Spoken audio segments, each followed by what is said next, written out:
प्यारे साथियों, आज की इस वीडियो में हम क्लास 10th महत्वपूर्ण सूत्र के बारे में इससे जो वीडियो है यह साथियों, इससे आपका 10 नंबर पक्का हो जाएगा यदि शुरू से अंत तक देखें तो। और यह बोल रहे हैं साथियों 14 फरवरी को आप लोगों का मैथ का एग्जाम है, इससे पहले एक बार जरूर देख लीजिएगा इसे साथियों।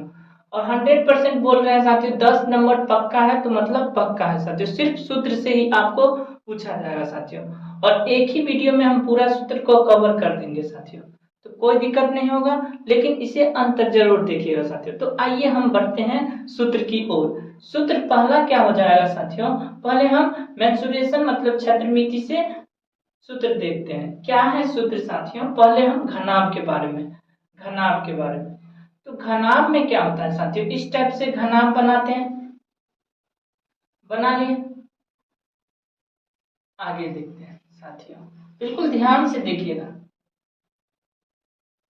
बना लिए यहां से घनाभ। अब इसमें क्या होता है साथियों, L होता है, B होता है और H होता है, मतलब लंबाई हो गया, चौड़ाई हो गया और ऊंचाई हो गया। यहाँ तक कोई दिक्कत नहीं साथियों। तो यहाँ से क्या होगा साथियों, पहले जो है घनाभ का विकर्ण के बारे में समझते हैं। तो घनाभ का विकर्ण, विकर्ण बराबर क्या होता है साथियों, root under L square plus B square plus H square. यहाँ तक कोई दिक्कत नहीं। आगे क्या पढ़ेंगे, घनाभ का, घनाभ का पृष्ठीय क्षेत्रफल, पृष्ठीय क्षेत्रफल। घनाभ का जो पृष्ठीय क्षेत्रफल होता है साथियों 2 into LB plus BH plus HL। ठीक, फिर आगे घनाभ का आयतन, आयतन क्या होता है साथियों, L गुने B गुने H। इसे कॉपी में अच्छे से नोट डाउन कर लीजिएगा साथियों। हेड टू हेड मतलब साथियों डायरेक्ट टू डायरेक्ट क्वेश्चन पूछ देगा कि यदि घनाभ की भुजाएं जो है L B H है तो इसका आयतन क्या होगा साथियों। समझ रहे होंगे साथियों, कोई डाउट नहीं। तो इस टाइप से अपने कॉपी में अच्छे से नोट डाउन कीजिएगा। अगर कोई डाउट है साथियों तो कमेंट बॉक्स में कमेंट जरूर कीजिएगा। आगे बढ़ते हैं घन की ओर। तो घन में क्या होता है साथियों, बिल्कुल ध्यान से देखिए। घनाभ जो है आयत से मिलकर बनता है, जबकि घन जो है साथियों किससे मिलकर बनेगा, वर्ग से मिलकर बनेगा। तो आइए हम इसे घन के बारे में जान लेते हैं। घन के बारे में क्या होगा साथियों, बिल्कुल ध्यान से देखिए, सेम पैटर्न पर रहेगा और एक एक सूत्र को बिल्कुल अंत तक देखिए और हमेशा के लिए याद हो जाएगा साथियों। घन बना दिए। अब यहां से देखिए साथियों, घन में क्या होता है, प्रत्येक भुजा जो है बराबर होता है और प्रत्येक कोण 90 डिग्री का होता है। तो यहां से मान लेते हैं ए, तो घन, तो घन का जो है, घन का विकर्ण के बारे में, विकर्ण, घन का विकर्ण क्या होता है साथियों, √3a होता है। क्या होता है साथियों, √3a विकर्ण होता है। घन का a मतलब क्या हो गया साथियों, a मतलब हो गया भुजा। हिंदी में इसे हम क्या बोल सकते हैं, √3 गुने भुजा भी बोल सकते हैं साथियों, कोई दिक्कत नहीं। आगे घन का पृष्ठीय क्षेत्रफल, पृष्ठीय क्षेत्रफल, घन का जो पृष्ठीय क्षेत्रफल मतलब संपूर्ण पृष्ठीय क्षेत्रफल साथियों 6 गुने a स्क्वायर। ठीक, घन का जो है आयतन, घन का आयतन, घन का आयतन क्या होता है, एक क्यूब। एक क्यूब मतलब क्या हो गया साथियों, भुजा का क्यूब। ठीक है साथियों, कोई दिक्कत नहीं। इसे अच्छे से कॉपी में नोट डाउन करते चलिएगा साथियों। जहां a बराबर भुजा हो गया, कोई दिक्कत नहीं। बढ़े आगे, तो हमने क्या पढ़ा, घन पढ़ लिए, घनाभ पढ़ लिए। अब है बेलन, तो बेलन के बारे में अब पढ़ेंगे साथियों। बिल्कुल ध्यान से देखिएगा और अंत तक देखिएगा वीडियो। अभी तक हमने साथियों क्या क्या पढ़ा, घन पढ़ लिए, घनाभ पढ़ लिए। अब बारी है बेलन का, तो अब लिखेंगे बेलन। जैसा कि पहले फिगर बना लेते हैं साथियों, इस टाइप से बेलन का चित्र होता है, आप लोगों को पता होगा। बना लिए बेलन का चित्र। अब यहां से देखिए साथियों, यहां से यहां तक की दूरी को हम बोलते हैं आर। आर का मतलब क्या होता है साथियों, त्रिज्या।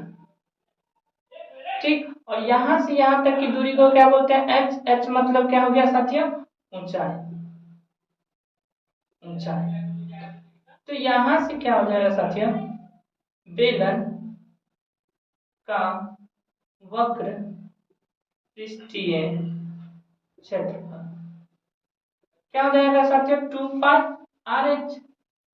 फिर बेलन का संपूर्ण पृष्ठीय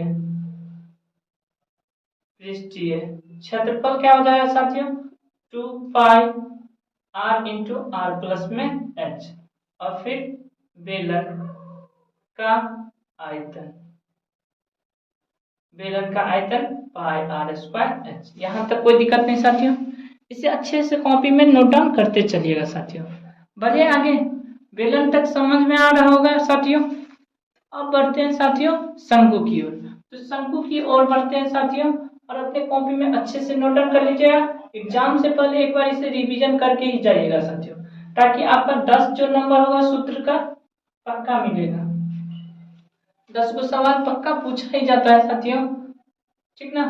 तो बढ़ते हैं शंकु की ओर। शंकु कैसा होता है साथियों? जैसा कि आप लोग चित्र में देख रहे होंगे, इस टाइप से। यहां से यह जो है ऊंचाई हो गया यानी h, यहां से यहां इसका r हो गया साथियों, और यह हो गया तिर्यक ऊंचाई मतलब l, यानी h बराबर ऊंचाई, r बराबर त्रिज्या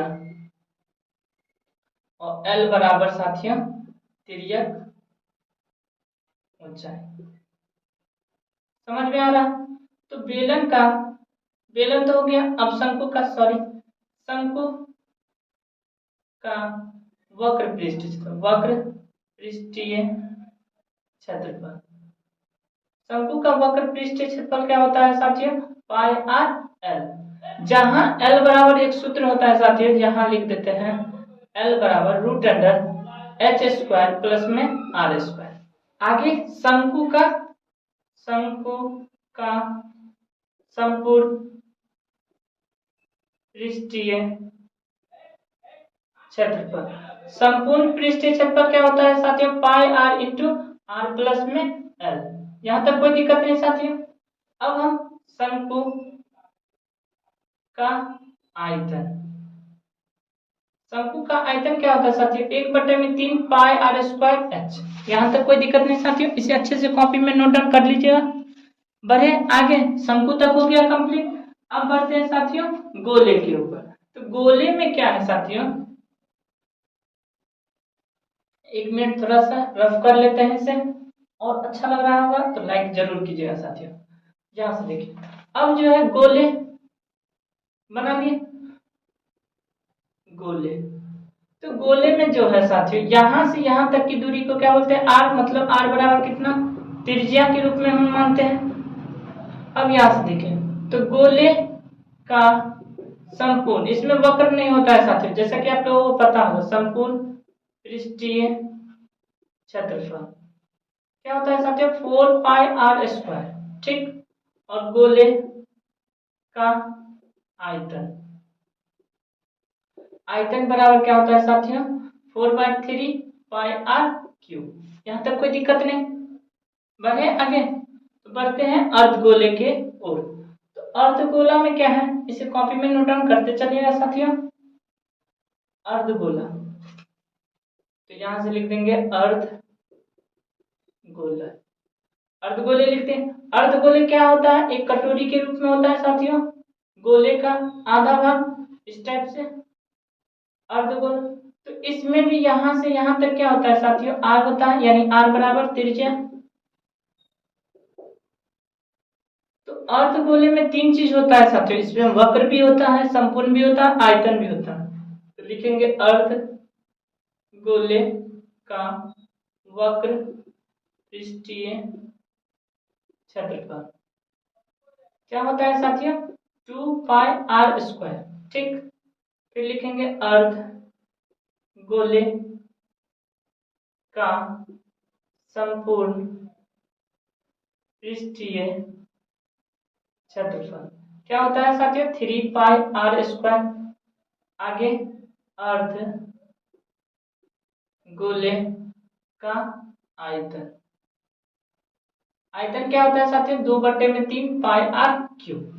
तो इस टाइप से अपने कॉपी में अच्छे से नोट डाउन कर लीजिए साथियों। बढ़िए, नेक्स्ट। तो यहाँ तक हमने क्या क्या पढ़ा है साथियों, घन पढ़ लिए, घनाभ पढ़ लिए है, बेलन, शंकु, गोला, अर्धगोला, यहाँ तक हो गया साथियों। अब बाकी है वृत्त का। तो वृत्त के बारे में जान लेते हैं साथियों। वृत्त और गोला में बहुत अंतर है साथियों। जैसा कि गोला में ऊंचाई होता है जबकि वृत्त में ऊंचाई नहीं होता है, ठीक ना साथियों। गोला मतलब एक प्रकार का गेंद हुआ साथियों, और वृत्त मतलब एक कागज को हम इस टाइप से मोड़कर या काट कर निकाल लेंगे तो वो बन जाएगा क्या, वृत्त। समझ में आ रहा। तो अब यहाँ से हम पढ़ेंगे वृत्त। तो वृत्त में क्या होता है साथियों, इस राउंड को समझने का प्रयास कीजिए। यह जो है क्या हो जाएगा, परिधि। तो यहाँ से यहाँ तक के हम क्या बोलेंगे, परिधि। और यहाँ केंद्र से इधर के हम खींचेंगे रेखा यानी कि आर। तो त्रिज्या हो गया, त्रिज्या बराबर आर। और व्यास होता है साथियों यहाँ से यहाँ तक की दूरी को, मतलब यहाँ से लेकर यहाँ तक की दूरी को हम बोलते हैं व्यास। तो व्यास को हम इंग्लिश में डी से डिनोट करते हैं साथियों। तो यहाँ से क्या हो जाएगा, त्रिज्या बराबर व्यास बट्टे में 2 या d/2। तो वृत्त का जो है, वृत्त की पहले परिधि क्या हो जाएगा साथियों, वृत्त की परिधि बराबर 2 पाई आर। अब जो है वृत्त का क्षेत्रफल क्या होता है साथियों, पाई आर स्क्वायर। क्षेत्रफल मतलब साथियों इस टाइप से समझने का है, इस पूरे भाग को हम क्या बोलेंगे, क्षेत्रफल। और इस जो लकीर है इस टाइप से, तो इसको बोलेंगे परिधि। यहाँ तक कोई दिक्कत नहीं, वृत्त तक समझ गए। अब वृत्त के आगे समझते हैं साथियों इस टाइप से कि तिर्यखंड क्या होता है। तो तिर्यखंड के बारे में सीखते हैं, इसका सूत्र क्या होता है साथियों। तो तिर्यखंड क्या हो जाएगा, त्रिज्यखंड एक वृत्त ले लिया। जैसा कि आप लोग पिज्जा उजा खाए होंगे तो यहाँ से इस टाइप से एक टुकड़ा उठाते होंगे, तो वही इस टुकड़ा को हम बोलते हैं साथियों त्रिज्यखंड, ठीक ना। यहाँ थीटा डिग्री का कोण बनता है और यहाँ से यहाँ तक के जो रेखा है इसको बोलते हैं चाप की लंबाई। और क्षेत्रफल मतलब इस पूरे भाग को हम क्षेत्रफल बोलते हैं साथियों। और वृत्त पर कितने डिग्री का कोण बनता है साथियों, वृत्त के अंदर 360 डिग्री का कोण बनता है। तो यहाँ से क्या होगा साथियों, यहाँ बन गया ठीक ठाक, और यह आर हो जाएगा, यह भी आर हो जाएगा। तो यहाँ आर बराबर जैसा कि पता है त्रिज्या होता है। तो त्रिज्यखंड क्या, त्रिज्यखंड का क्षेत्रफल, त्रिज्यखंड का क्षेत्रफल क्या होता है साथियों, थीटा बटा में 360 डिग्री पाई आर स्क्वायर, ठीक। फिर त्रिज्यखंड की चाप की लंबाई होता है, त्रिज्यखंड की चाप की लंबाई क्या होता है साथियों, देखिए इस टाइप से है। और यह चाप है, चाप मतलब क्या हुआ, इस रेखा को हम अभी जस्ट बतलाए थे परिधि बराबर क्या होता है 2 पाई आर होता है। और यही थीटा बटा में 360 डिग्री हो जाए, तो मतलब चाप क्या हो गया, थीटा बटा में 360 डिग्री 2 पाई आर। यहाँ तक कोई दिक्कत नहीं साथियों, कोई डाउट नहीं साथियों। अब यहाँ तक दिक्कत नहीं तो बढ़े आगे। तो अब बढ़ते हैं साथियों, मेंसुरेशन का लगभग समाप्त हो गया, एक छिन्नक बाकी है, उसके बारे में देख लेते हैं साथियों। छिन्नक का क्षेत्रफल और पृष्ठीय क्षेत्रफल आयतन सब होता है उसके बारे में।